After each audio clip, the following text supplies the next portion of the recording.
Hello. Well, so many people here. Hi. Hello, everyone.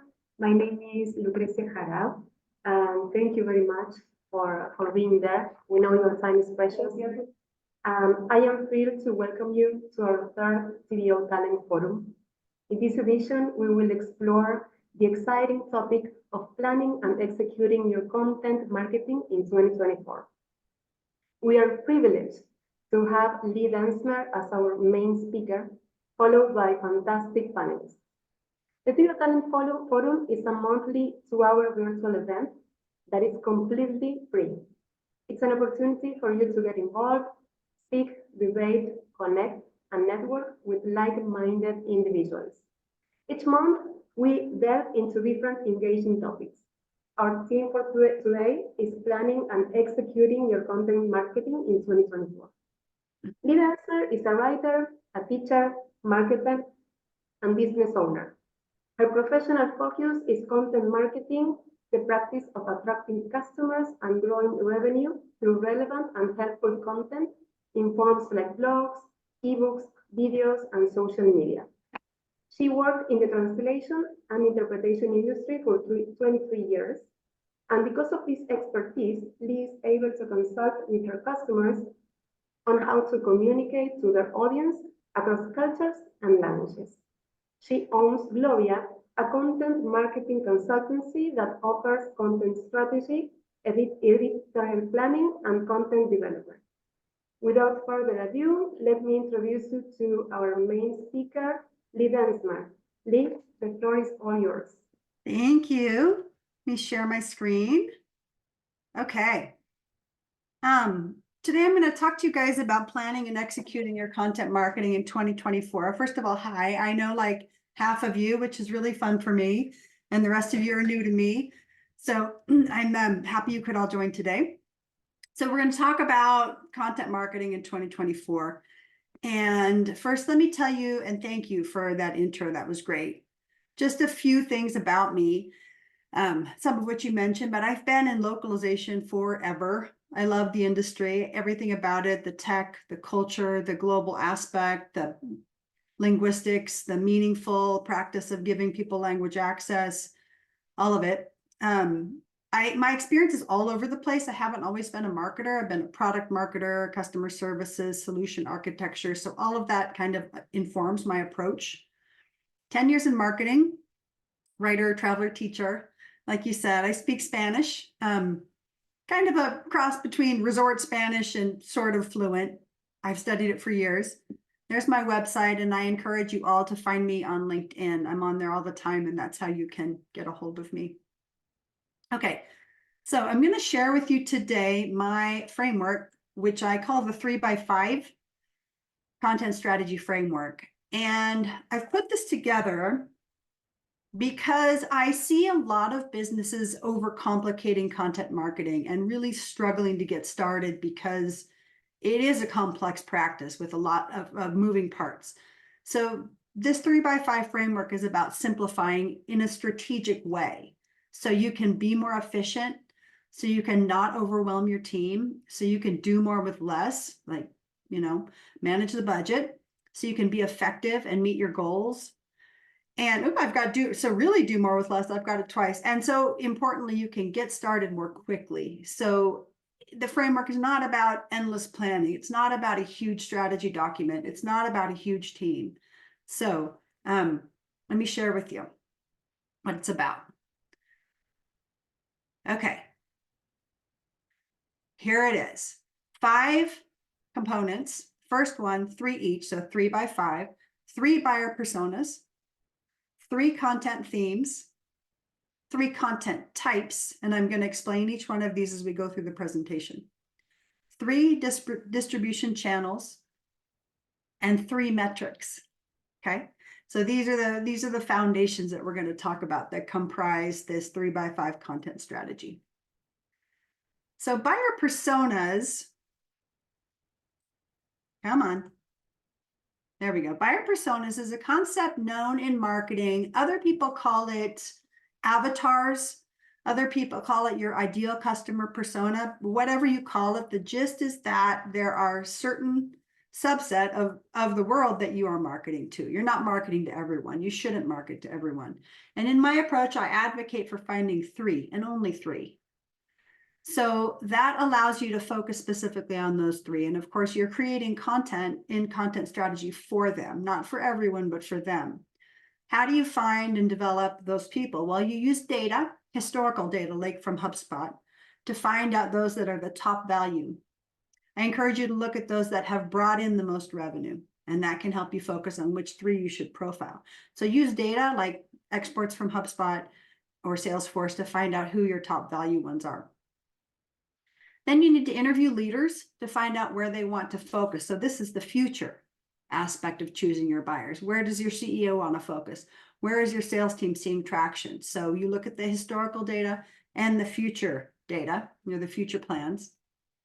Pick 3 and fully profile them. And to profile them, you do research online. You have customer conversations, which is really the most important part, is actually getting some customers on the phone and speaking with them. And I'm not going to dive into it here, but I do have a template I can share for the kinds of questions you would want to ask in these customer interviews. And of course, you get input from the sales and account teams who are the closest to these buyers.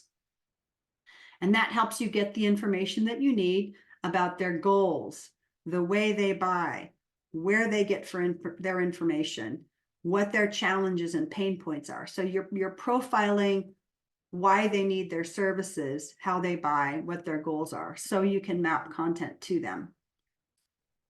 Then you create a summary from all that research. And then you train your sales, marketing, and account teams. I so often see people build buyer personas and do all this research and then kind of put the doc on a SharePoint and forget to train and share it with people. So the last part is to train sales, marketing, and account teams and share with them how to use these buyer personas. Okay, so the next is content themes. So here is where we choose the themes that you're going to talk about to your buyers. You want to hone in on 2 or 3 or 4, my framework has 3 specific themes, so you're not talking about everything. That is a pitfall, is finding there's so much to talk about in your industry or so much to talk about that you end up talking about everything, losing focus, and therefore not really representing anything. So it's important to focus on your themes so you can be consistent, show leadership in the market, be known for those themes. How do you find those themes? Well, you research what your competitors are talking about. Sometimes you'll decide you need to talk about those things, but sometimes you'll decide we don't want to talk about those things because everybody's talking about those things. So knowing what your competitors talk about is really important. So then to identify those themes, you pick topics that matter to both you, your business, and your customers that you want to own. I'll give you some examples in a minute. And you make them unique. So you don't, like I said, want to choose topics that everyone else is talking about because they're probably saturated.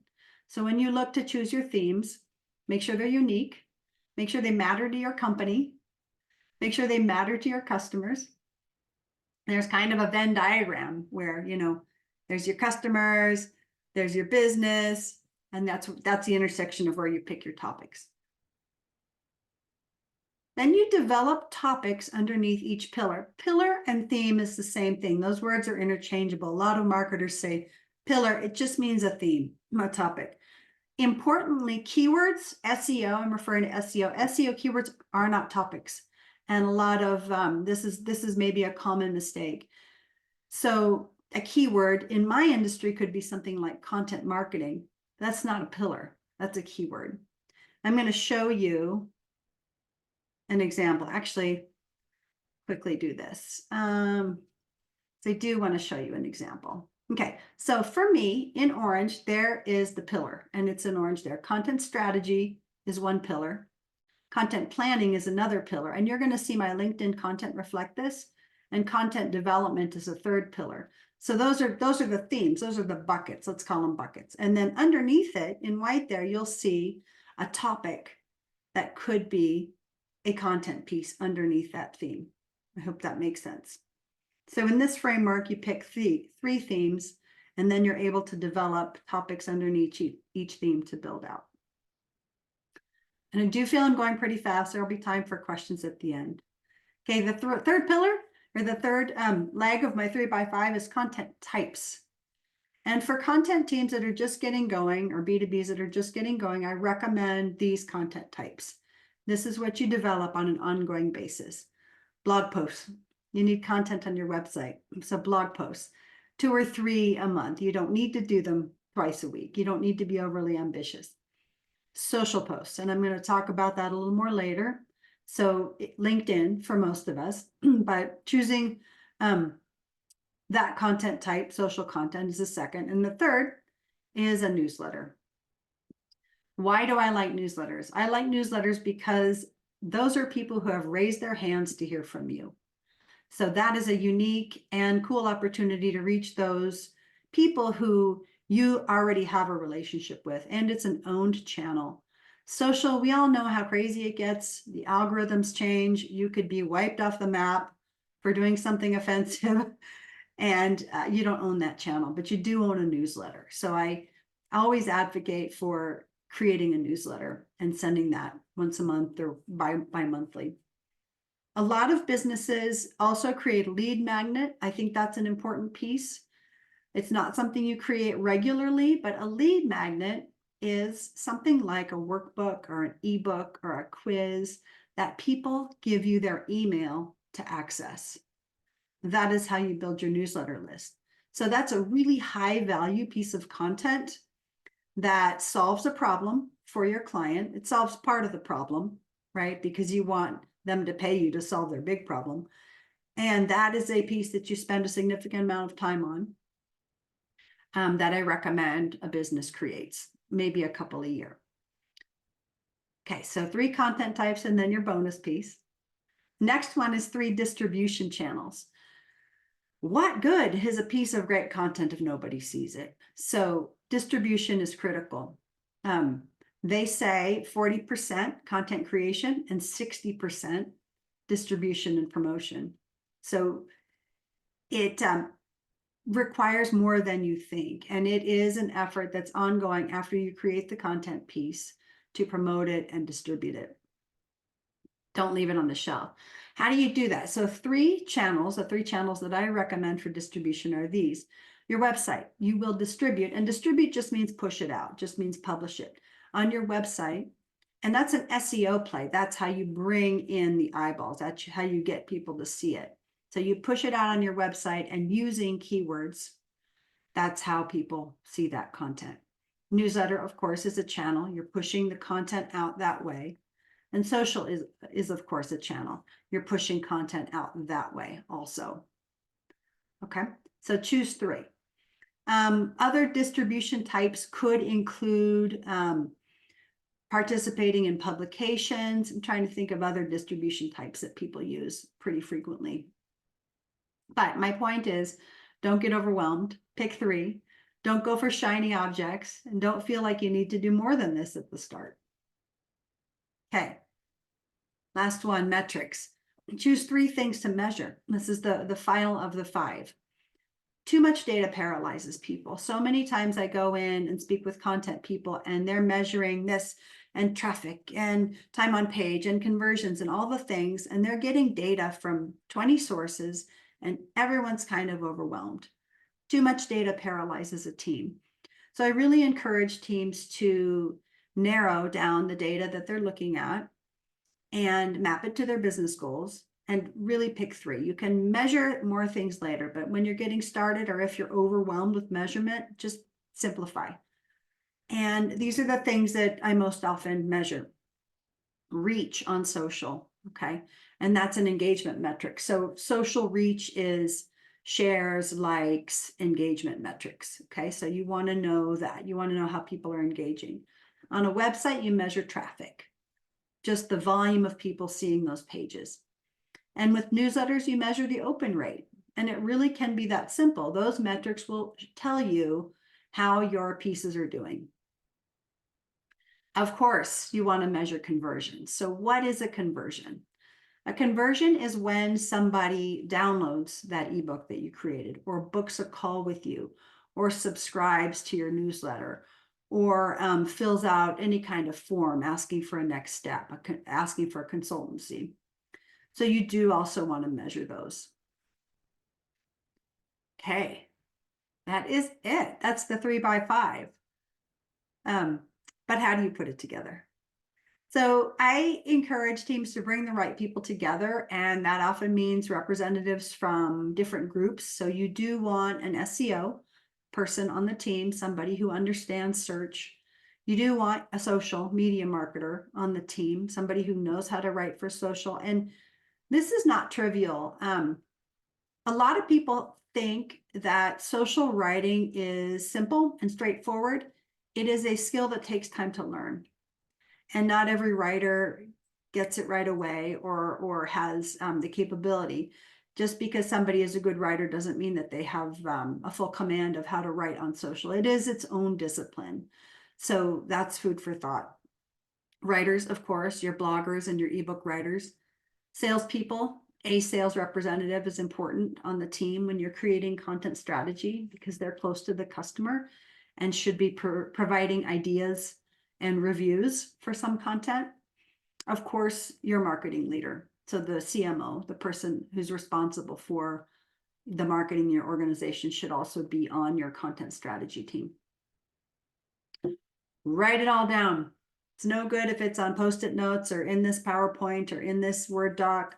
Have somebody consolidate it all into a PowerPoint or a document that is your strategy document with certain sections.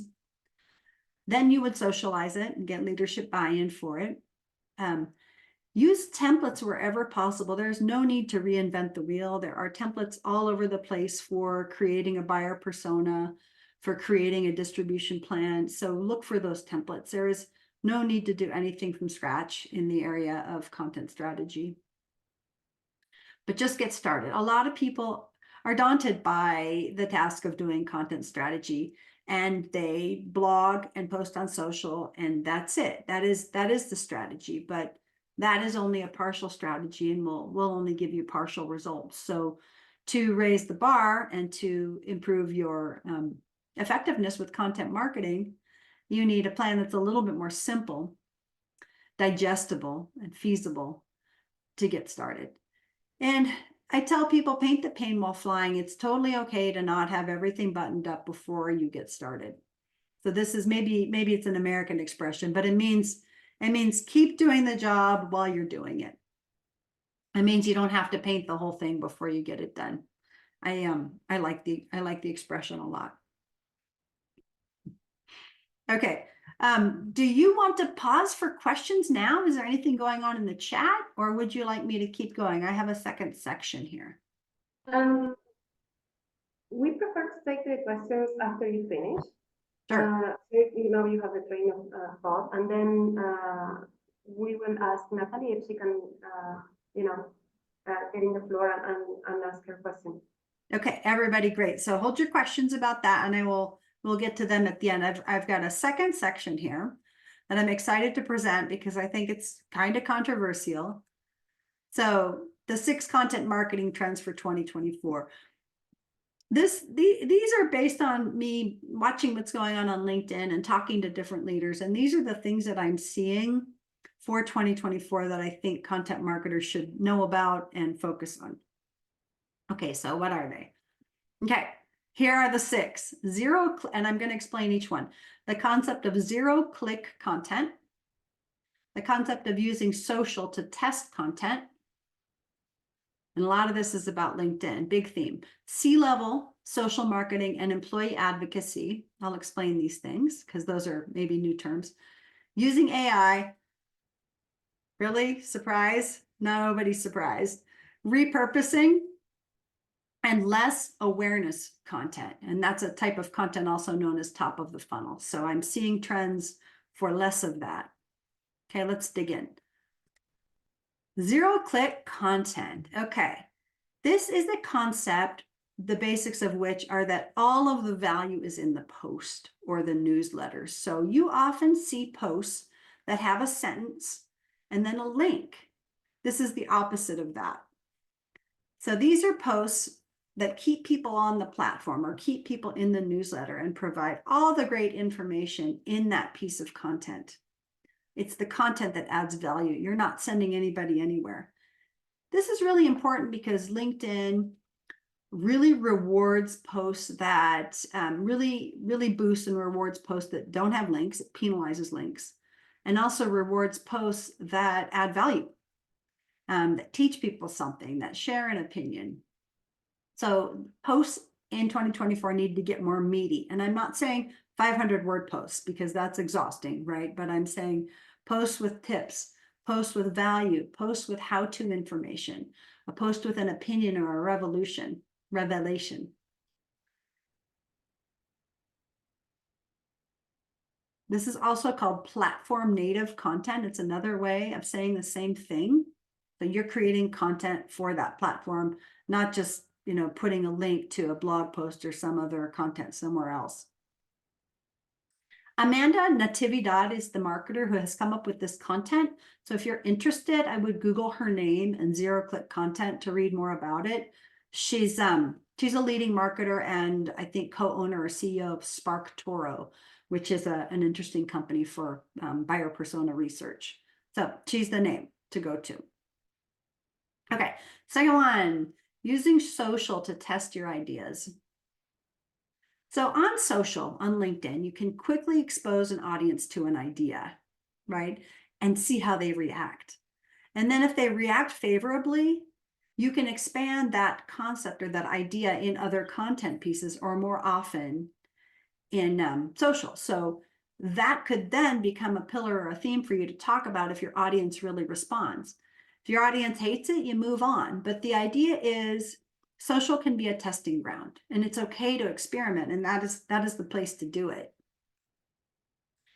Test your engagement. If you're getting likes, comments, and shares, that's feedback. Likes less so than comments, and a share is really good feedback. Okay, that was it. So use social to test your ideas. Okay. C-level, we're going to spend a little time on this one. C-level and employee advocacy. Why? And what do I mean by that? So on social, I am talking about C-level, CEO, CMO, and V-level, so VPs, using their LinkedIn profile for the benefit of the company. So this is about thought leadership from the senior levels that boosts their brand and also helps the company with reach and engagement. So employee advocacy is the second part.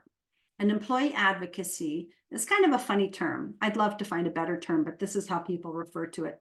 Employee advocacy is when your employees use their handles to post content that promotes the business. So they are building their brands for themselves, but they're also building their brands and posting content that helps the company drive leads and grow revenue. And we call that employee advocacy. So why? We're seeing low response and success from posting on company pages. All of my clients are struggling with it. They post and post and post, and they still only get 10 employees going like that. And it's only the employees who are sharing it. So it's super challenging to use company pages for growth for lots of reasons. So the shift that I'm seeing is towards employees, having employees post and share the content out. Then you repost it on the company page. So you're still using your company handle every day, but you're reposting posts from people onto the company page. People buy from people. This is simple. It's always been this way for hundreds of years. So a company page, partially this is why it's less effective. But when people post content related to the business and the company, there's more engagement. It's more personal, it's more authentic, it's more real. Again, it's a thought leadership opportunity for anyone in your company, any level, to post content that's relevant to the business and share, thought leadership, intelligent opinions.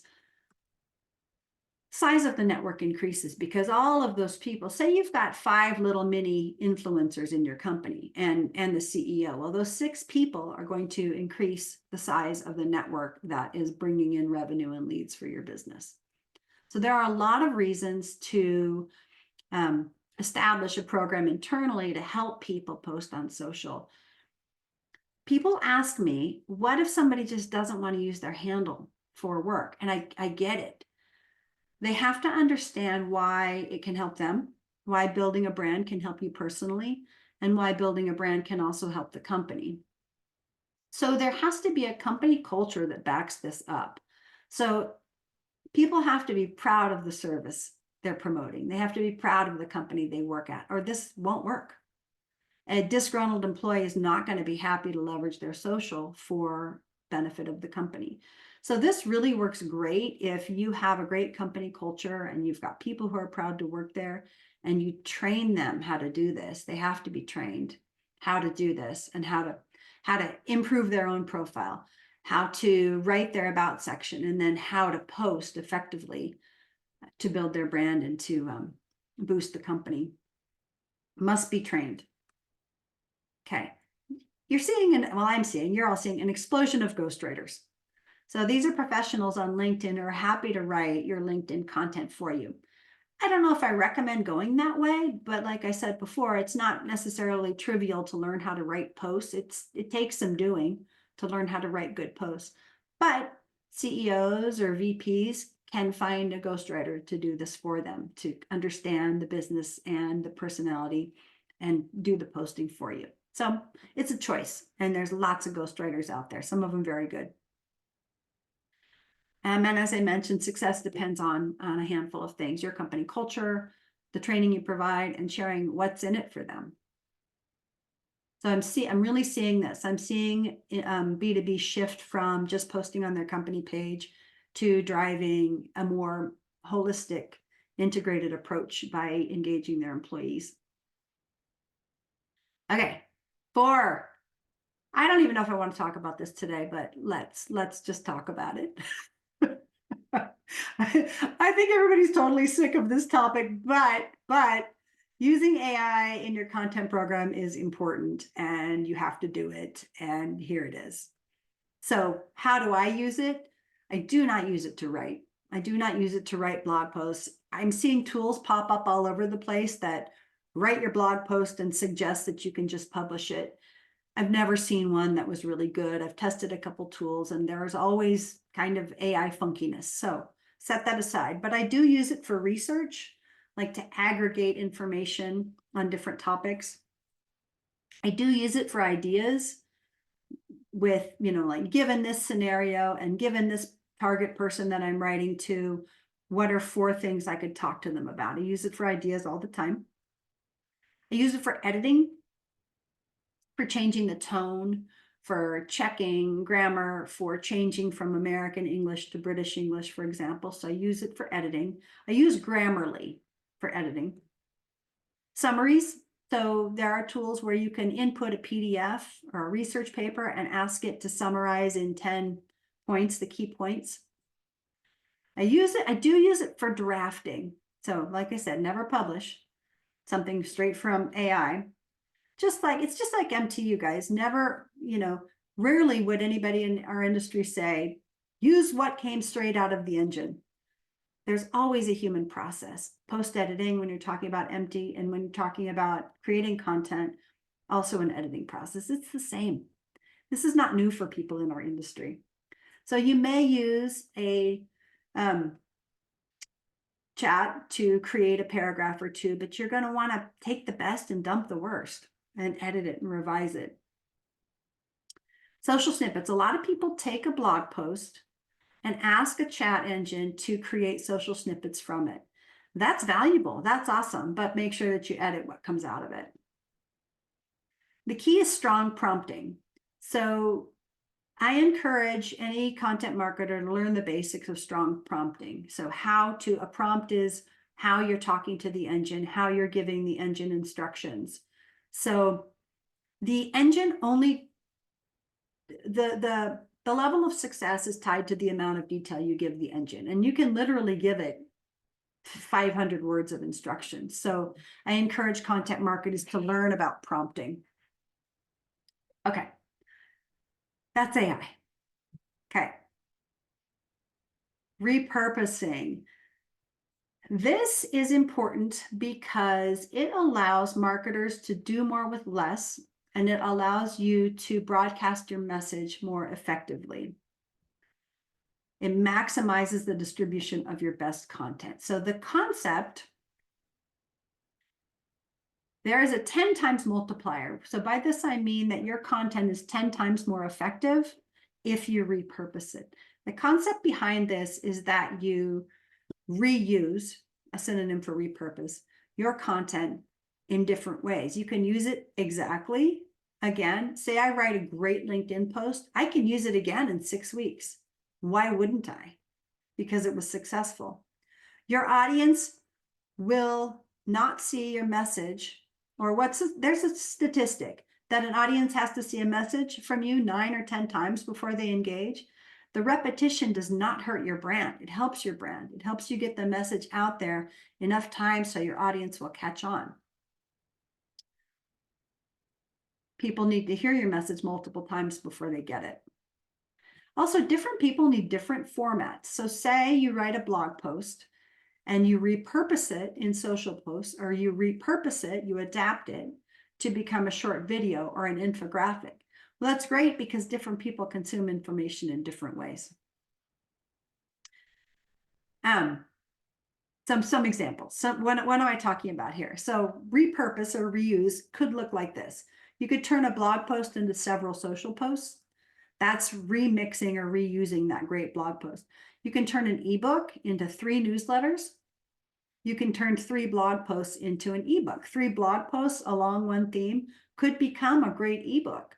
So a lot of teams feel like they're on a hamster wheel when they're creating content. The way to get off that wheel is to create really great content pieces, a reasonable, manageable amount, and then reuse it. So you create your 2 awesome blog posts a month and you reuse them in different ways. And that helps the team from becoming overwhelmed, and it helps your market get your message. And it does give you better ROI because you're reusing that content. Okay, so that's number 5. Trend number 5 is repurposing. Okay. Trend number 6, less awareness content. So many of you, I wish I could see a share of hands, but many of you are aware of the funnel. And the funnel is a top to bottom representation. The top of the funnel is usually the biggest chunk, and that's awareness content. The middle of the funnel is a smaller chunk, and that is consideration content. So that's when a customer is actually considering a solution to their problem. Bottom of the funnel is conversion content. It's purchase content.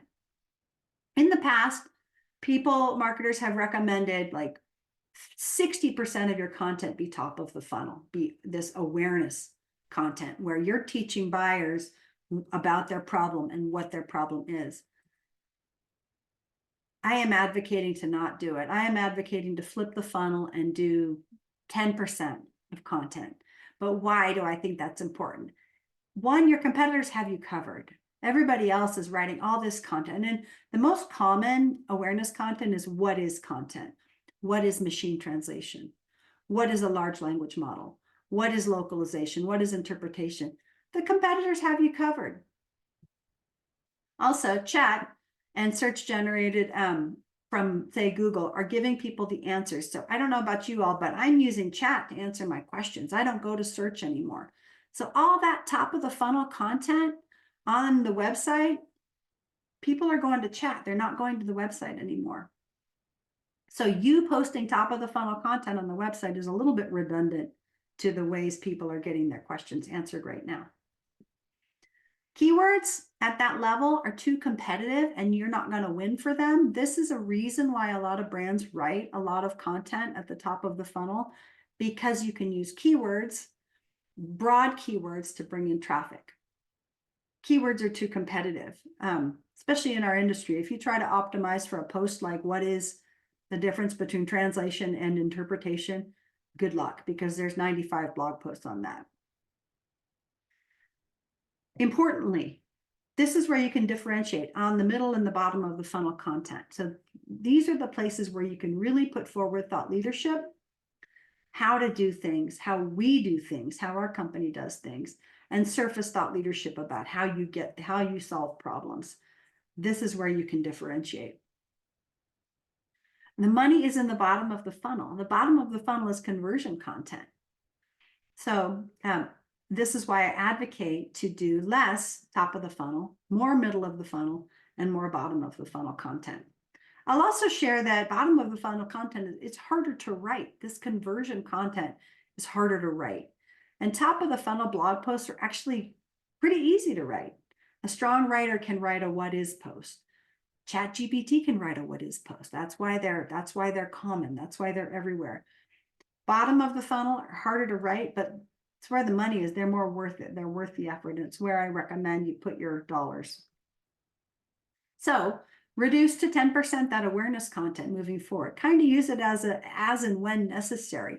If you can't find any what is content on a certain topic related to your audience, then go ahead. But I'm giving you guys permission to stop writing these definition posts and to learn how to write bottom of the funnel, strong bottom of the funnel conversion content. Okay. That is it. How are we for time? 10:36. Are we good? I have one more section very fast that I'm happy to share it. Okay.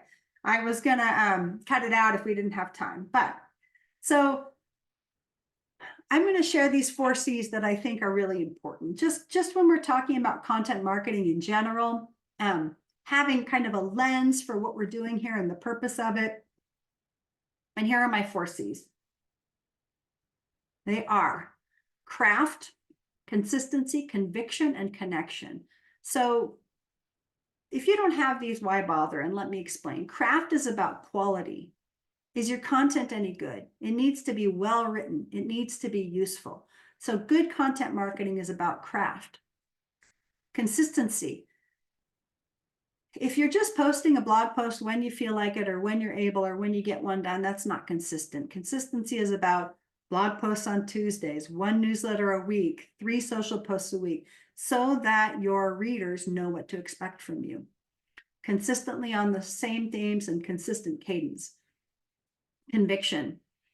What do you believe in? Are you writing about that? This is about taking a stand and having an opinion, and this is what separates you from the noise. If you're convicted and convinced about something and sharing content about that. If you don't really have an opinion, think about that. Where do you stand? So I think conviction is a really important foundation for content marketing. And then connection. Maybe I should have put this first. This is about people. This is about using your content and connect with people and to relate to people and to be authentic and to remember that above all, the content that we produce should be about connecting with people. It's not, it's not brand to brand anymore. It's people to people, and people buy from people. So I really believe that that should underpin any content marketing effort is how are you talking to people through your content?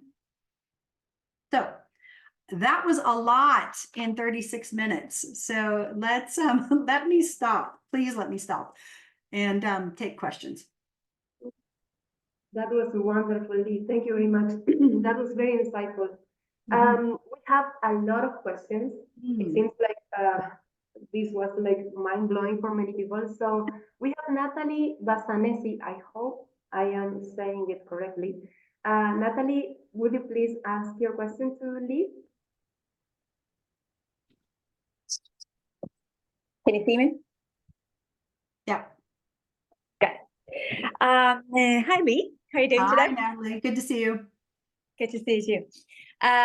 So my question was about the first part, actually, even though we chatted about the second part of your presentation. But in the first part, you make no mention of a budget. When I made a similar, or when I made a content strategy in my current company, it was very similar to yours, very simple, straight to the point. But they wanted to see some numbers attached to it. So how did you tackle that? So most teams spend between $2,000 and $50,000 a month on content marketing, right? If you're doing really detailed hero videos, you could be up really, really high. What I'm advocating here, 2 blog posts, a newsletter, and 3 social posts a week is a $3,000 or $4,000 content marketing plan. Doesn't need to be grossly expensive. So I'm gonna give you that range, $3,000 or $4,000 for kind of a bare bones but effective content marketing program. Thank you. Yeah. Wow, that's very good, Lee. Thank you. And thank you, Natalie, for raising that question. We have Mohamed asking about private messages on LinkedIn. Mohamed, the mic is yours. Hello, everybody. Thank you, Lee, for the great topic today. Okay, so you talked about posting on social media, on different channels, etc. So my question is about sharing our post even via direct message or via maybe tagging our contacts, etc. So what is the best practice to avoid spamming our contacts on LinkedIn or whatever with our content when we are sending them directly or maybe tagging their name in our content? Good question. I would tag people in your content only if the post is specifically about them or referring to them or referring to their work. Tagging should be kind of used sparingly. If I think I like the idea of sending somebody a direct message with your post if you think it would be relevant to them. A couple of people do that to me. It's not something that I've practiced, but I do think that's appropriate. I mean, the best practice is probably less is more as far as tagging somebody in the post and sending somebody a direct message. But when you feel it will resonate or be well received, test it. Of course, marketing is about testing. Test it. I hope that helps. Thank you. Okay. We have Belinda. Okay, she says there's no time. Belinda, would you like to ask Lee your question? Hey, Lee. For me, my biggest concern always when trying to launch a thought leadership program is there's just so many objections. There's like, why should we post? You know, the usual. The one that I come up with the most and the one that's the hardest for me to solve is when they start and they're very enthusiastic, and then you notice that the participation sort of peters out towards like the end of the month, and they come back to you, especially with our sales leaders. There's just no time. I don't know where to find the time. I didn't find the time before. I'm not going to find the time now. So what are some strategies that I could employ trying to get people to really, I mean, I'm not going to tell someone how to fix their schedule. Do you know what I mean? That's up to them, which is why it's so difficult to solve. So what are some strategies that I could maybe employ there? Thank you. Yeah, of course. You couldn't, this is a big topic too, like a whole separate session. You couldn't be more right, is that sometimes employees get enthusiastic and they jump in and they post for 6 weeks and then they get busy or they get tired of it or they don't see results. There are tools that can automatically post on behalf of employees. There's one called LetterDrop. LetterDrop has a social media module that's really intriguing. You can actually automate this. It's intriguing. It's something to look at. But employees need to be motivated to carry on and stay the course and do it long term. It's a long-term play. I can think of some ways of motivating them, some prizes, some rewards, a bonus. I can think of weekly meetings or monthly meetings where the team gets together and talks about how they're doing on social. So any things that you like, a Slack channel about how they're engaging on social, what their best practices are, anything to keep the momentum up. And the whole effort needs kind of a cheerleader, like, hey, are you guys posting? You need kind of a cheerleader to keep people doing it. Here's a great post. Could you share it? Did you post today? You know, so it is a lot of management. It is a lot of time, but that's what it takes to see results. So it's a really big question. Yeah. Okay, thank you, Lee. We have a question from Milika Stamenkovic. Milika, are you there? Hello. I don't know. Can you hear me? Yes, we can hear you. Yes, perfect. Okay, because I don't hear or see myself. Thank you for the presentation. I wanted to ask you, when you talked about zero-click content, what about the links in comments? Is it only links in the post itself, or are these also links like link in comments and visit my website link in the headline? Thank you. Yeah, of course. Yes. There are people noticing that feeling like links in comments are also penalized. I'm not having that experience. So if you do want to send people to your website or to a template, a link in a comment is way better than putting the link in the body of the post. As far as a link in your profile, do it. You know, the link that's below the information in your profile, do that. But the main area of agreement is not to put links in the body of the post.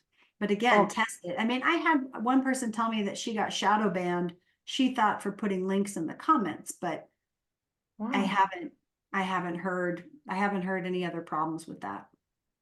Okay, thank you. Mhm. Wow. Okay. Our dear Stephen Huey has a question.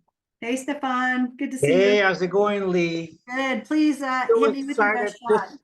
This is the best presentation ever. You're not surprised that I think that. Thank you. I'm a big supporter of Lee's, and she makes me so happy when she gives this kind of a speech about the dearest topic to my heart. I have a question to you. Maybe you can give us some insight, because I'm sure you're convincing some people here in your presentation of the importance of social media at this point. But I still find, and we have commiserated about this a little bit, the two of us, that it's really difficult to convince marketing teams at LSPs of the importance of social media and the difference it can make. So can you share any insight that we can use to convince those marketing departments to change their mind and give the social media peeps a shot? Yeah. One, people buy from people. I said it before. People are hanging out on social. People are engaging on social. Most of us are on LinkedIn. So if you want to connect with people, doing that through content and direct messages is the way to do it. It is difficult, Stefan, and I've had lots of conversations with people about it, because it's not fast. It's not like you post for 10 days and boom, you know, your revenue increases by 10%. It's slow and it's hard to measure. It's hard to measure, it's hard to connect the number of comments you get with growth. It's an awareness play above all. It is a way to raise awareness and credibility with your target market. And then they think of you when they want to buy, and then they go to your website, and then they reach out in direct messages. So do you think that the complexity is a little bit too, that LinkedIn or social in general is a play that kind of falls in between sales and marketing?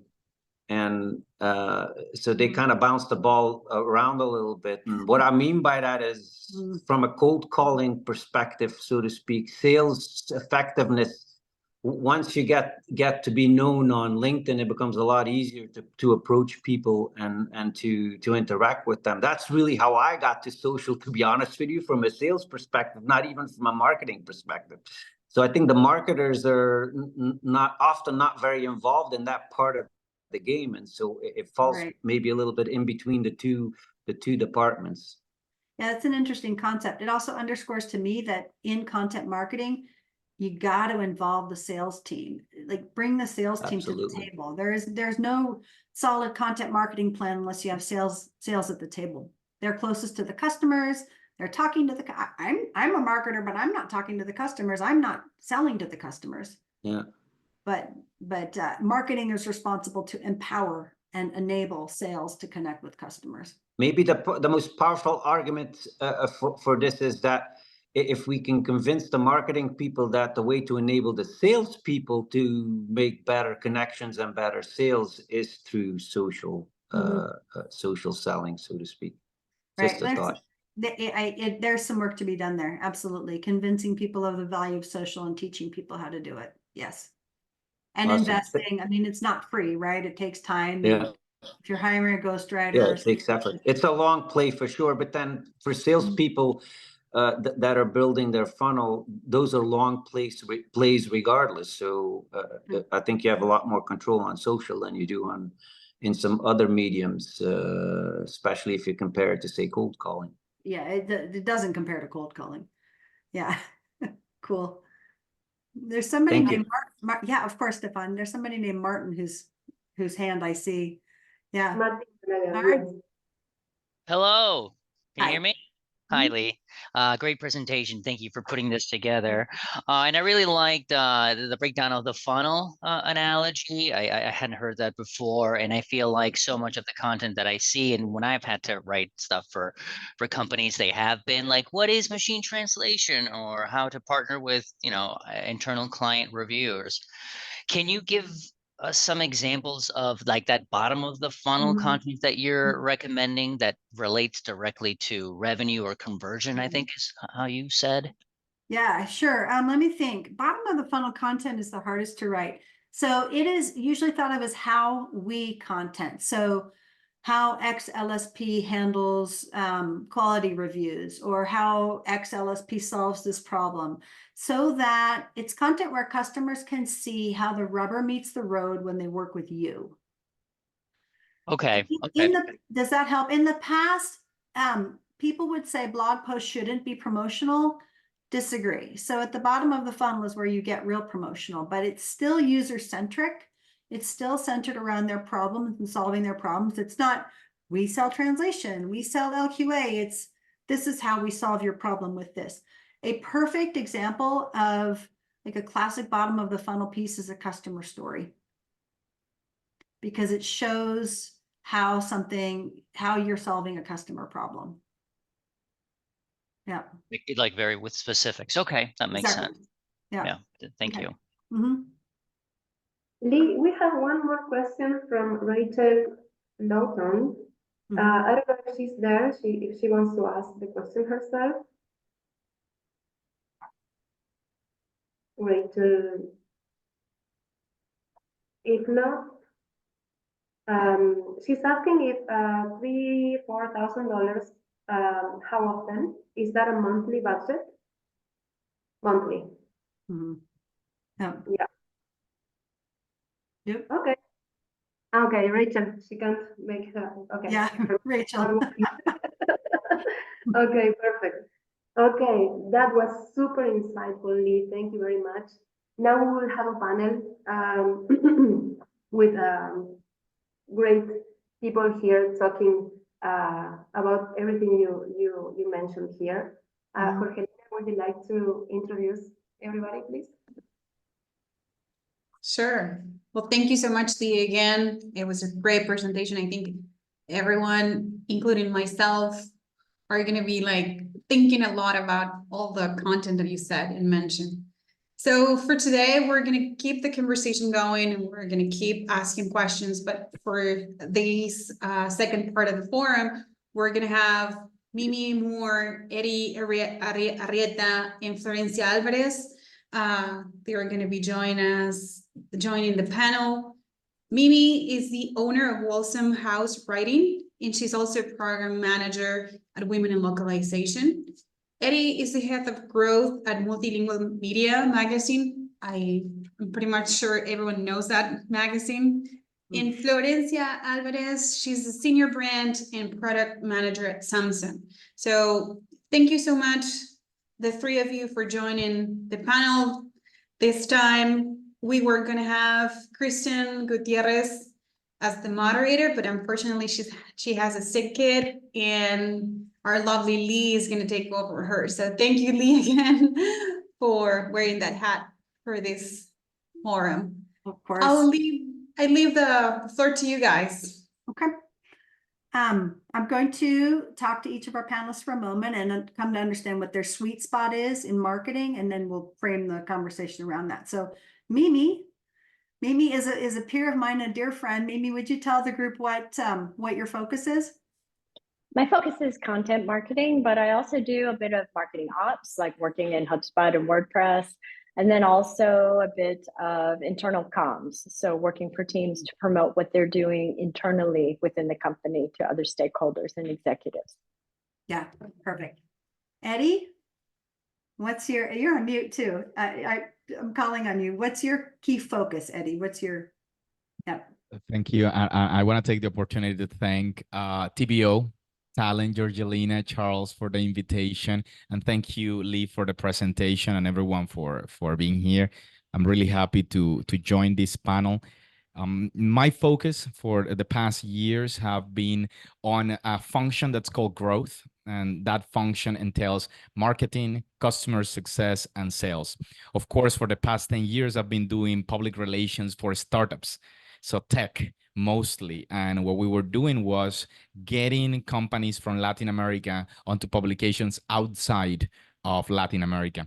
And one of the things that we noticed was that many are trying to get visibility just for the sake of visibility, getting on Forbes for the sake of being on Forbes, wanting to be on TechCrunch for the sake of being on TechCrunch, wanting an article on Multilingual, because once you get that article on Multilingual, everyone will know you, and then you don't have to worry about anything else in the world. So I've been focusing a lot on helping our partners understand that the visibility that's important is the one that matters. And visibility for the sake of visibility is a waste of time, money, and resources in general. Yeah, okay, we can talk about that more in a minute. Okay, Florencia, your turn. Would you please tell us your focus at Samsung? And Yes, thank you, Lee, and thank you everyone at TBO for the invitation today. Happy to discuss on all these controversial topics that you were presenting, Lee. I work at Samsung as the Senior Brand and Product Marketing Manager. So my role is basically to bring new products to the market. That's a huge part of my role. At Samsung, you know, it's so big, but I'm focused in the mobile category, meaning that I work on all the go-to-market strategy for phones, laptops, tablets, smartwatches, etc. Another big part of my role is also, and I'm really focused on the brand side, which is quite interesting. So yeah, I think there are really interesting topics to discuss here today. Thank you. cool. Yeah. Okay. I have the list of topics on my phone here, and I'm coming up with my own topics. I'm gonna do that on the fly. Okay. Let's go right to social. So companies are either already investing a lot of money in social. Many are not seeing the results they need. There's a lot of frustration. Some companies are not investing anything yet. You just see dead corporate pages with, like, you know, ghost town. You see social ghost town. So one by one, maybe you could share what your view is on B2B, how to manage B2B social accounts, specifically focusing on LinkedIn, because I don't know if anybody in this audience is TikTokers or Instagrammers, but LinkedIn is, I think, where it's at. So no, Rachel, thank you for agreeing with me. No, I'm too old for TikTok. I'll just say it. It's like not my generation, but anyway. Okay, Mimi, you first. Where are you at with the reasons to double down on social or not? To me, social is all about brand awareness. And so that's why you're doing social posts, to get your name out there, get people aware of who you are, what you do. As far as I feel like distributing content, generating leads, it's a lot harder to use it for that. And so I feel like that's maybe not an area to focus on. It could be a waste of energy to use it for that. Right. Okay. Controversial ideas. I know. Let's put them all on the table. Okay. Eddie, where are you at with social strategy? I'm all in on socials. Yes, of course. The reason why is because everyone consumes social content.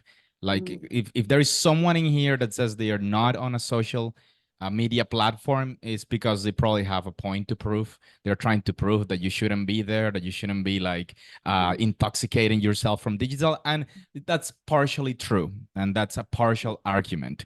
But when you look at where people actually make a lot of their decisions, and it saddens me a little bit when I go to social settings, and I mean physical social settings, and I see people just scrolling stories, and I'm like, okay, you can do that at home. We're here now to drink some cocktails and have fun. So I understand why some people move away from social, but what I do think is that there's a lot of consumption already in social. People are looking to be entertained and educated, and a big proof of that is that those that are here now, if they were not being entertained enough, they will leave. If it could be the most amazing educational product, they will leave. One thing that's happening with a lot of people that I introduced to ChatGPT, for example, is that they get bored. Like after a while, you're just like, oh, it's not entertaining anymore. So they go into other places like social media channels where someone is talking about how they are experimenting with it to learn how to experiment with it instead of asking the actual tool. So I'm all in on socials. I agree with the fact that for B2B, LinkedIn is probably the place to go right now, but this is an ever evolving place. I think LinkedIn is still very early days. It's only a matter of time before marketeers actually destroy it completely and everyone leaves and goes somewhere else to consume B2B content. People are going back to newsletters, so I'll just put that out there. But social, we're all in. Yeah, I'm with you on newsletters. The combo of newsletters and social, I think, is really powerful.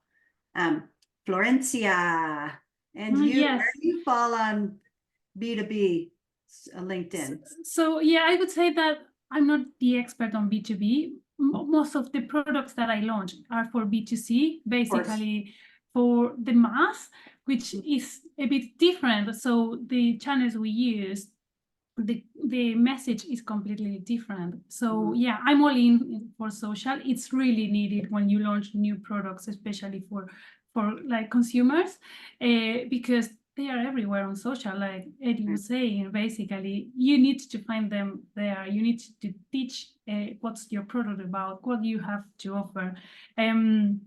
For me, and this, I think it could be a bit controversial. For me, organic social, like on Instagram, doesn't really work for companies today. That's why you really need to have paid media behind that.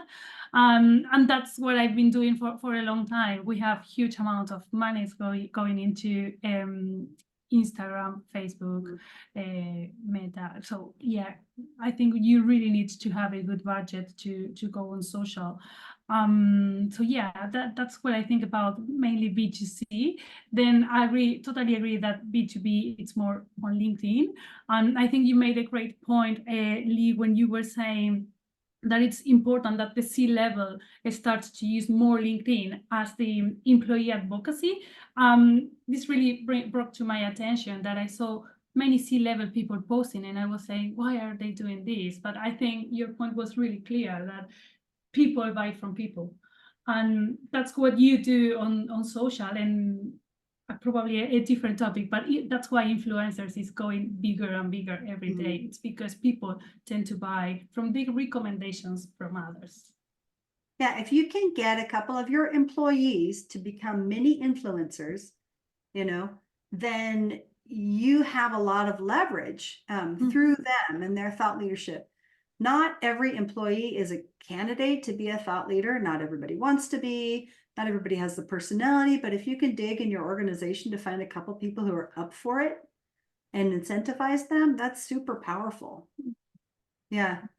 We didn't talk about paid at all, but of course, absolutely. So in many cases, putting paid behind your corporate post makes good sense. Okay. Do we want to talk about AI? Thumbs up, thumbs in the middle, thumbs down. Mimi's like, hell no. Okay, who wants to talk? I like it. I like it. I know. All right, I'm mixed on it. Eddie, I'm not going to say anything because I already said. Eddie, Florencia, do you want to say anything about the use of AI in content? I think people have to be. Oh, my apologies. I'll go first. So I think people have to be smart on how they approach artificial intelligence and the use of Gen AI tools. And I think the challenge has been that, as with every other tool, most people would think that you just delegate your tasks to a tool. Similar to how some people delegate their project management to a tool, and then they think they don't have to think about it because they are going to get a notification that handles it. As a note, I've spoken to some of our advertisers this past year, major advertisers, and they said something about social that struck me. And they said, oh, Social for us was we've invested all this time, we've done all these automations. The automations work amazing. We can track even if people breathe. So it seems like everything is working well, but they said this, nobody knows what we do. We have all these views, we have all these clicks, we have all these downloads, and nobody knows what we actually do. And I think a similar thing probably is happening with artificial intelligence, where people are delegating the wrong things to artificial intelligence. So when it comes to structuring potential plans, when it comes to brainstorming ideas, when it comes to thinking outside the box, or even just inspiring yourself, I think artificial intelligence is great. When it comes to drafting things, like I want to do a post about this topic. This is what I wanted to say. Give me a bunch of ideas.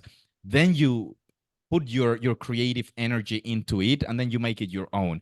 If you're not willing to do that, you are a lazy marketeer, and you were a lazy marketeer before artificial intelligence, and probably your posts were not as great. And what's going to happen is that whether you use artificial intelligence or not is not going to be what defines success in the campaigns, but rather the human element that adds the creative components to it. So I think social media, I think artificial intelligence, it's a tool. Like social media, it's a tool, and the success is going to depend on the human behind that tool. And those that neglect the opportunity to use it, I think they are going to miss out for a while. And then they are going to realize at some point, unless, we are too old, then someone else takes on our job and then we're just retired. But at some point, someone will do it. If we don't do it, someone will do it. It might be an intern, but I think everyone should use it to some extent.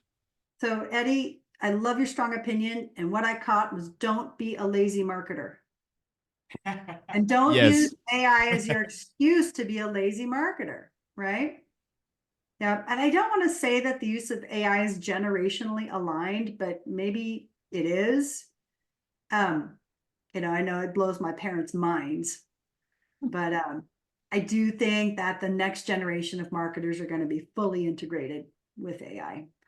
Yeah, Florencia, do you anything to add, or do you guys just want me to move on from AI? Anything is fine with me. Yeah, I think it's really important to say to me that we have been using AI for some time, probably not being conscious that even when you use the autocorrection on your emails, you are using AI to do that. And sometimes we are not conscious of that. So yeah, we are lazy. We have been lazy for some time. But I think I really agree with you, Lee, when you said that don't basically post something that comes from AI. And I think for me, the reason is that basically you will have a perfectly created message, because I've seen so many good articles, newsletters, etc., created by AI, but probably it's not you. It doesn't represent you or your brand. It's just because it's done on AI. And it's not easy to sell to consumers that way, because it's not you telling them what you think or what do you have to offer. It's the AI. Of course, consumers probably won't see the difference, but yeah, I totally agree with Edie. Don't be a lazy marketer and try to humanize your brand in a way. So you use that as much as you can, just for your benefit, but not at the expense of your own brand. Good. Yeah. Hey guys, one more question, and it's a big one, and we're going to settle it. We're going to settle it once and for all. Gating content. Should you gate your content or not? So gating content is when you click on a link for an ebook and it makes you fill out a form, name, last name, email, number of people in your company, blah, blah, blah. Should content be gated? And I will give my opinion last. Mimi, what's your opinion? Now this one I can get excited about, this topic. I have very strong feelings about this. I know. I understand where salespeople are coming from, in that they like the gating because this is how you're going to get people to leave their emails, and then you can follow up with them later and help them through the sales cycle. I think content should not be gated. I think it builds trust with your customers, and they'll come back to you when they're ready to buy or ready to engage and have a conversation. And in fact, I believe in the concept of a content content hub is the best way to distribute content. And you put several pieces out there ranging from top to bottom of the funnel. So then that way people can consume content how and when they're ready. And this way, think of it, instead of like a funnel, think of it more like a spider web. And you have various pieces of content. People can then pick and choose what they want to read and when to make their decision. Not everybody's going to have this linear progression of how they consume content. Or when you think, like if you're doing email marketing and every week you're sending an email saying, download this, download that. It just, to me, feels like unrealistic with how people want to read and consume. You can't decide what they want to read and when they want to read it. Think about when you're researching a product or a vacation. You're all over the place, looking at hotels, looking at cities, looking at, and it's like you can't pace it for people. So I think no gating, and I think just put your content out there and let people decide for themselves how they want to consume it. Okay, Eddie. I know what Lee's position was because I saw her presentation before, and I have to say, what is this expression in English? Take it with a grain of salt. Is that the expression, the right expressions? Because I'm Latin America, so I might just say the wrong expression and say something like put some salt in it. But take it with a grain of salt. I think there are levels of how should we say it? Gateness. I think there are levels of gateness. When you have a newsletter, that's a gate. When you have when you're putting content on social media channels, that's a gate. I mean, if they have not liked your social media channel, they're not going to see it unless it's suggested, right? So in a way, there are different levels of gating content. And I think my message is as simple as the previous one, which is be smart, don't be silly. And I think what I see is a lot of silliness around gating content. And you're like, why are you gating this content? There are like 20,000 articles about the same topic. Like, why are you gating it? What's the point of gating this content? So I think instead of thinking of it as a gate, probably we should think about it as, niches and filters and ways to how is it called, those that actually work in social media advertising, when you do the remarketing of content. So if you've visited a few different pages on my site, I'm going to put an ad on you that's going to suggest an ebook on social media so that you can consume that type of content, right? Or if you are part of a newsletter and I see that you're clicking on specific types of content, I'm going to suggest another type of newsletter. But whether we like it or not all of our content, I would assume, applies to everyone. So as an example for Multilingual, we have subscribers that read our content, and there are many categories and titles in there. Now, we also have advertisers. So the content that I share with advertisers is not the same content that I share with my subscribers, and it's not the same content that I share with our writers. So I would say that some sort of filtering, not that emulates a gate, it needs to be presented. I agree with the main idea that Mimi and Lee present, which is don't be silly asking everyone for their emails and phone numbers.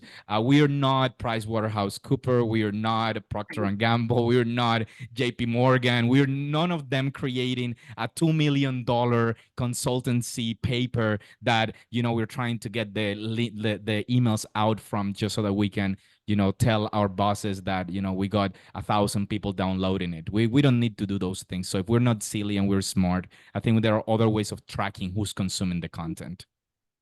So Eddie, don't be silly and don't be lazy. Okay. That's what I want everybody to leave with today. Okay. Florencia, where are you with gating content? And again, I know the difference between B2B and B2C, but yeah, I completely understand why companies will do that. Data collection is a big thing today that can bring more sales, more leads. So from their side, I completely get it. From my side, I hate that. As soon as I need to complete a form, I basically just leave the page, don't download, because as Eddie said, there are so many articles and there are so many people producing content that if you don't want to provide your data, you can go and find it somewhere else. So yeah, for me, it's a no. Maybe some companies have really good results, and that's why they continue doing that. But for me, it's a no. Right. Yeah. So it better be unique. It better not exist in the market. If you do some research and there's 5 ebooks out there already on the topic, don't even do it. It better be unique. Part 2 is it should hurt a little bit to give it away. So it should be so good. That's when you decide to gate it. If it's like so good that you should charge for it, it solves a problem that nobody else is solving, that's when you should gate it. But don't be silly. Don't gate, don't gate your case studies. If you guys are gating your case studies, stop. That needs to be freely available. But if you're gating a really high value ROI calculator or a really high value template or quiz, I can understand that because you want an exchange for giving something of so high value. Like if it's something you almost want to charge for, I can get behind it. So that's my opinion. So mostly we agree. It wasn't a death match at all. No. Okay, so 11:16, I think, Jorgelina, you want to move into more questions. Lucrecia, That'd be great. Yeah, if we can have the audience and the attendees, ask questions, that'll be amazing. Sure.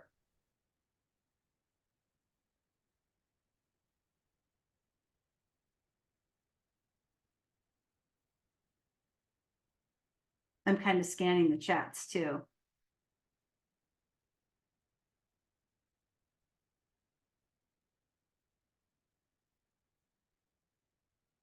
Okay, I don't see any questions. I don't know if anyone wants to. Sure. Pablo has a question. Go ahead, Pablo. Hello, everyone. I was like this was very interesting and so entertaining as well. Good plan for a Friday, finally. My question is, how comes that every time I see people sharing personal stories, things that happen to them and that are not connected to business, they get most of the likes, most of the comments. It happens to me. It happens to everyone I follow. It's like I was checking the top people, the top influencers on LinkedIn, and every time they do that, it's like, okay, everyone is like paying attention to you, and if that is something that we should consider as a rule, how can we market that? How can we capitalize that? I have a lot of thoughts on this, and I want to hear from others. There is a really big risk of confusing TMI with authenticity. So it is important for us all to be authentic, but let's be careful about what that really means. It doesn't mean sharing selfies of your feet or of your kids or, your bedroom without the bed made, whatever. It doesn't mean sharing information about what you talked with your therapist about. And I'm exaggerating, but you do see really personal content on LinkedIn. And to me, that's a no. It's a hard no. But if I'm sharing about how I learned something or how I overcame something related to work, that is personal content. That is authentic, and that's appropriate. So I think people are all over the place here, but it depends on how you identify authenticity, but don't conflate authenticity with TMI. Yeah. Mimi, Eddie, Florencia, anybody? Yeah, I totally agree. And I think that also sometimes people confuse the social media. And I've seen lots of this content on LinkedIn lately. And I think it's because people think that it works the same as Instagram or Facebook, that you will go and basically ventilate your own life. So yeah, I think in that case, I've seen, as you, Pablo, so many people, so like the engagement is incredibly, many likes, comments, and all of that. People like talking about relatives that they lost or an illness they have, things like that. And yeah, they have lots of things and likes and comments. So yeah, I think it's not the proper channel, and probably they are confusing how to use Instagram versus LinkedIn. So yeah, for me, LinkedIn purely work related, but you also need a bit of a human side to your posts.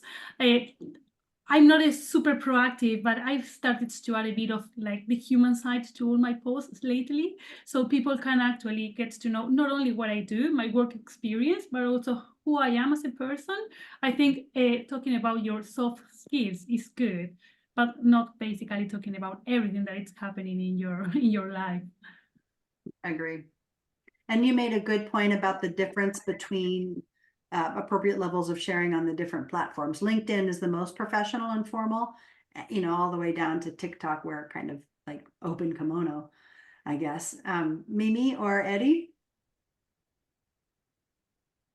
I agree with a lot of what Florencia said. There's a time and a place for what to share and how much to share.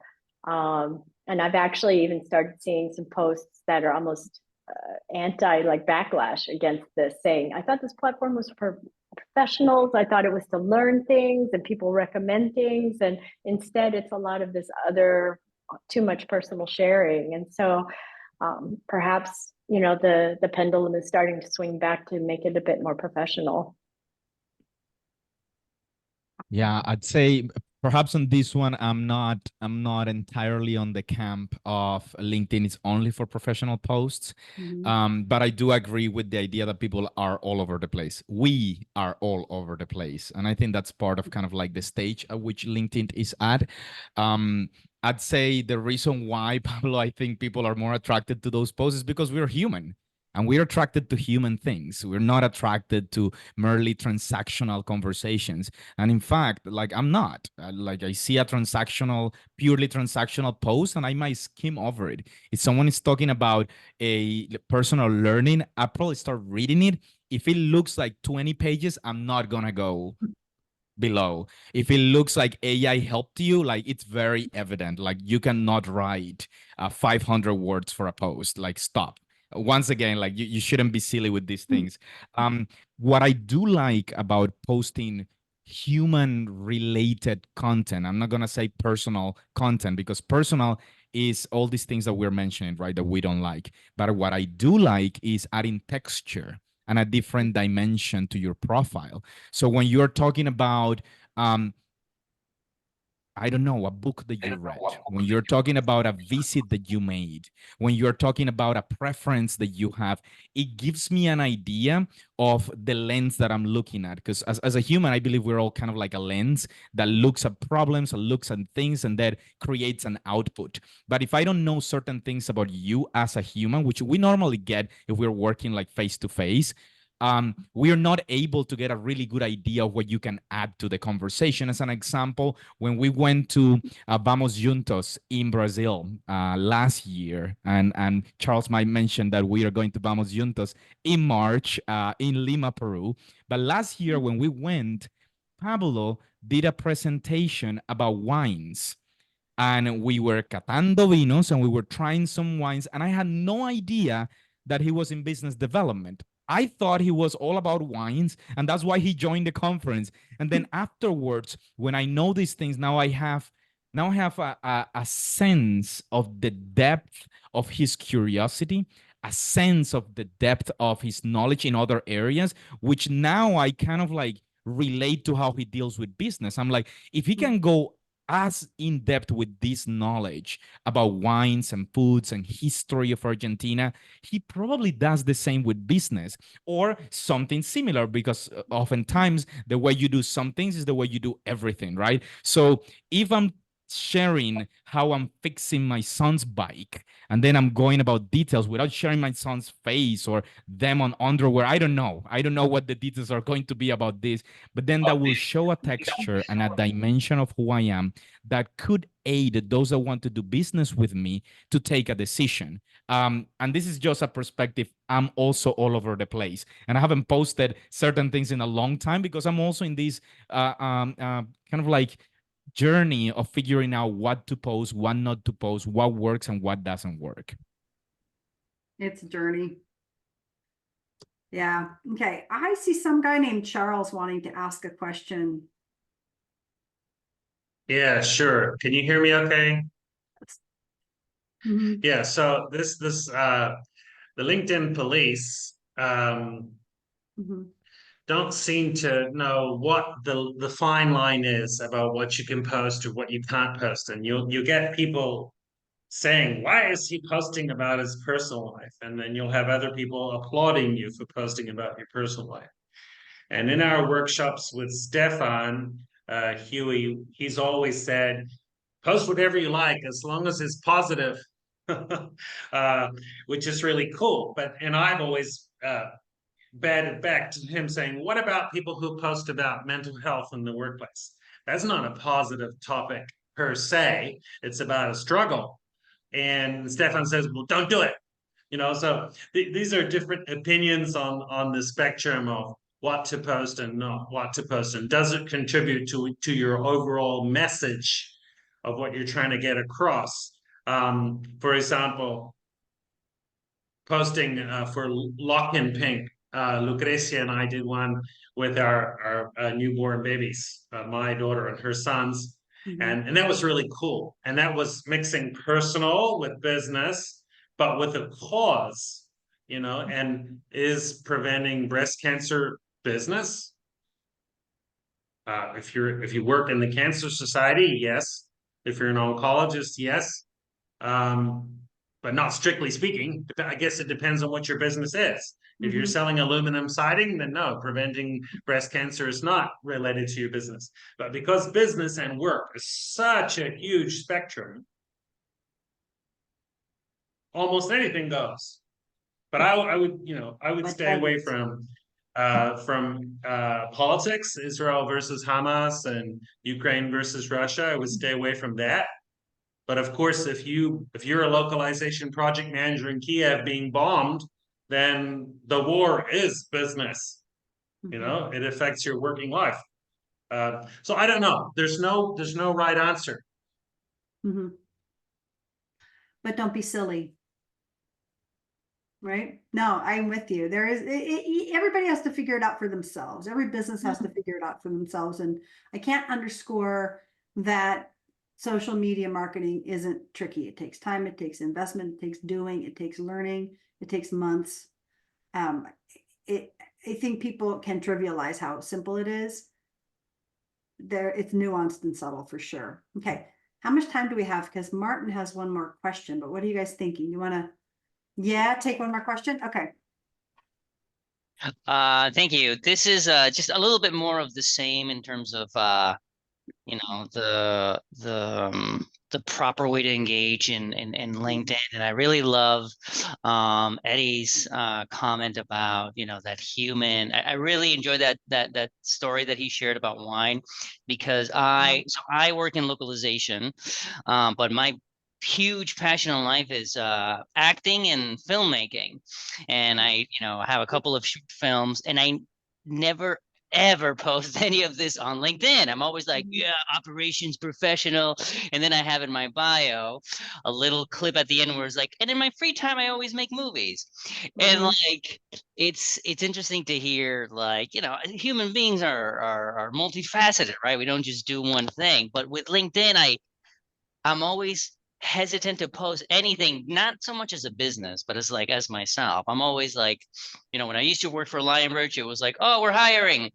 And that's it, really. So I'm always curious as an individual professional, what makes sense to post? Like, is it weird to be like, here's my short film? And they're also wacky comedies. So I'm also like trying to be very careful, right? Trying to not to be silly.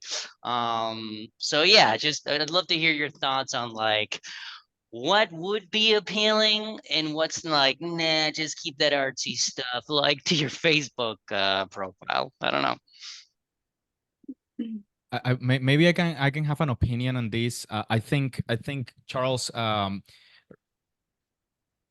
presented it correctly where he says, I don't know what your objectives are. So what is your objective? Is your objective to show the full texture of your persona, or is your objective to become an asset to the companies that you work at? And I think that the easy answer for those that want to become an asset for the companies that they work at is keep it fun, keep it professional. That's it. If you think it's silly, and it's way too much, then probably it's way too much. But I think if you want to become an asset to a company, just reposting what your company presents, it's more than enough. Like if I work at any other organizations that are in this place, and then you tell me I have someone in the team that every time we post something, they like it and reshare it. I can guarantee you not even like 20% of your company does that, of your team members. If more than 20% of your team members do this, you have assets in your company. People that like and reshare everything you post. Nobody does that. So I think when it comes to those that are in the creative world, it's a lot easier, because if you have, comedy and you have videos, it's so much better. If you're in sales, even better, because people are going to like you. Customer success, even better. For those, I think it applies in many different ways, and every case would be particular.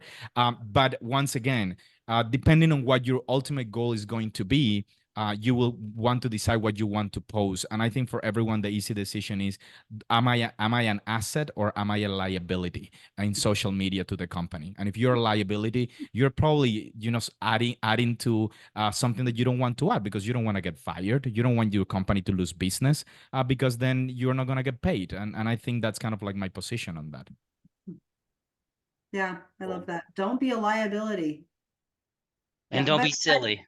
And don't be silly, and don't be lazy. But really, Martin, I'd like to hear more about your side hustle stuff. So I think okay to post on that. I personally post more about me on Fridays and on my birthday, and but it's not deep stuff. It's where I was born, what my interests are. I think most people know that I have an 18-year-old son who I'm really proud of, but never a picture of him.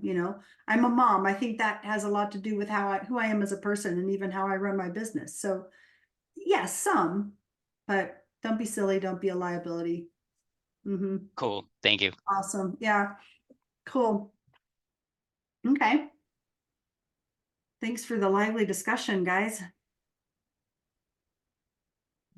𝗤𝗏, I think you're on mute. Yes, I was mute. Well, I guess we're ready to wrap up. So thank you so much for everyone who joined the third TBO Talent Forum. We're so happy about this. Thank you so much, Lee, Eddie, Mimi, Flor, and Lucre as well. And I hope that everyone had a great time and had really cool tips to, put in practice and to follow. Well, we'll see you probably next month. We're already working on the next one, and we know that it's going to be awesome as well, because we have a great topic in mind. So I'll see you next month. Thank you so much. Bye. Have a good weekend. Bye-bye. Bye. Bye, everyone. Bye. Thank you. Thank you.